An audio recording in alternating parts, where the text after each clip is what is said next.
നമസ്തേ, ഞാൻ കലാമണ്ഡലം ജയലക്ഷ്മി. നവരസങ്ങൾ. ഭരതമുനിയുടെ നാട്യശാസ്ത്ര പ്രകാരം 8 രസങ്ങളാണുള്ളത്. അഷ്ടരസങ്ങൾ: ശൃംഗാരം, ഹാസ്യം, കരുണം, രൗദ്രം, വീരം, ഭയാനകം, ഭീവത്സം, അത്ഭുതം. അതിനുശേഷം വന്നിട്ടുള്ള രസമാണ് ശാന്തം എന്ന് പറഞ്ഞിട്ടുള്ളത്. കഥകളി, നങ്ങ്യാർകൂത്ത്, കൂടിയാട്ടം പോലുള്ള കലകൾക്ക് അഭിനയത്തിന് കൂടുതൽ പ്രാധാന്യമുണ്ട്. നൃത്തത്തിൽ വളരെ ലളിതമായിട്ടുള്ള രീതിയിലാണ് അഭിനയം ഉണ്ടാവാറുള്ളൂ. രസങ്ങളുടെ രാജാവ് എന്നറിയപ്പെടുന്നത് ശൃംഗാരരസം തന്നെയാണ്. ഓരോ രസങ്ങൾക്കും അതിൻ്റേതായ പ്രാധാന്യമുണ്ട്, എങ്കിലും മുൻപന്തിയിൽ നിൽക്കുന്ന ശൃംഗാരരസം തന്നെയാണ്. ശൃംഗാരരസം 2 വിധത്തിലുണ്ട്: വിപ്രലംബ ശൃംഗാരം, സംഭോഗ ശൃംഗാരം. വിപ്രലംബ ശൃംഗാരം എന്ന് പറഞ്ഞു കഴിഞ്ഞാൽ നായകനും നായികയും അകന്നിരിക്കുമ്പോഴുണ്ടാകുന്ന സിറ്റുവേഷൻ. സംഭോഗ ശൃംഗാരം എന്ന് പറഞ്ഞു കഴിഞ്ഞാൽ നായകനും നായികയും ഒന്നിച്ചിരിക്കുമ്പോഴുണ്ടാകുന്നൊരവസ്ഥ. ഓരോ സിറ്റുവേഷൻ അനുസരിച്ചിട്ടാണ് ഓരോ അഭിനയങ്ങൾ അഭിനയിക്കാറുള്ളത്. ശൃംഗാരം: ഇപ്പോൾ നായിക നായകനെ കാണുന്നൊരവസ്ഥ.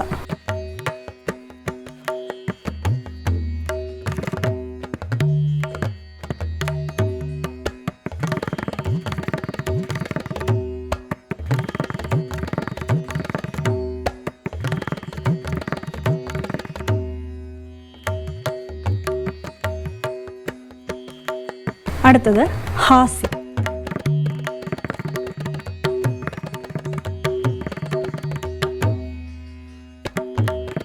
അടുത്ത രസം വരുന്നത് കരുണം. ശോകാവസ്ഥയാണ് കരുണത്തിനുണ്ടാവുന്നത്.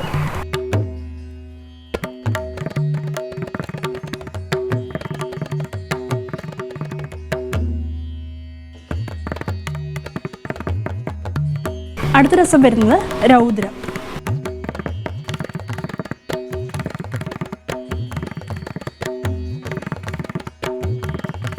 അടുത്ത രസം വീരം. ദേവന്മാർക്ക്, രാജാക്കന്മാർക്ക് തുടങ്ങിയവർക്കാണ് വീരരസം അഭിനയിക്കുന്നത്.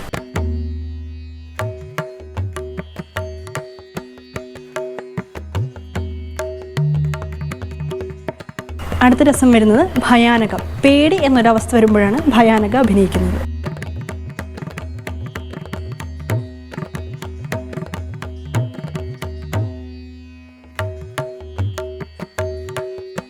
അടുത്ത രസം വരുന്നത് ഭീവത്സം. നമുക്കിഷ്ടമില്ലാത്തൊരു കാര്യം കാണുമ്പോഴുണ്ടാകുന്ന ഒരവസ്ഥ.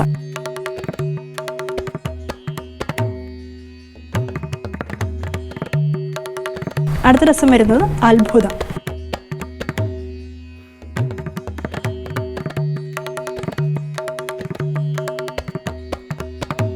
അടുത്തത് ശാന്തരസം. ശാന്തത്തിന് പ്രത്യേകിച്ചൊരവസ്ഥയില്ല, നിർവികരമായിട്ടുള്ള ഒരവസ്ഥയേ ഉള്ളൂ.